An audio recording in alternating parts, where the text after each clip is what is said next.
अय, शेतीला नावं ठेवणाऱ्या आणि आम्हाला गणित शिकवणाऱ्या, आमच्या शेतामध्ये आधी आम्ही नंदनवन फुलवलंय. आम्ही नंदनवन फुलवल्यानंतर शेतकऱ्यांना थोडीफार मदत केलीये. त्याच्यानंतर आम्ही तुम्हाला सांगायला आलेलो आहे. तुला ऐकायचं नाही, तुला लय टेन्शन येतंय, तुला प्रगतीवरती जळायची सवय लागली तर सोडून दे ना भावड्या. आधी एखाद्या व्यक्तीची मदत केली असेल, एखाद्या गोरगरिबाला काहीतरी दिलं असेल, एखाद्या शेतकऱ्याला शेती संदर्भात चांगल्या मार्गावरती लावलं असेल, त्यावेळेस ये ना मला नावं ठेवायला. तेव्हा तुझं ऐकून पण घेईल आणि तुझ्या प्रत्येक गोष्टीला मी मानेल.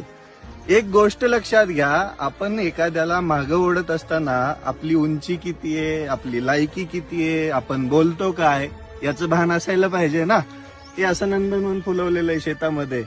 सक्सेस आल्यानंतर लोकांसमोर आलेलो आहे आणि ते सक्सेस लोकांमध्ये वाटतोय मी, तेव्हाच तर मला किंमत आहे ना.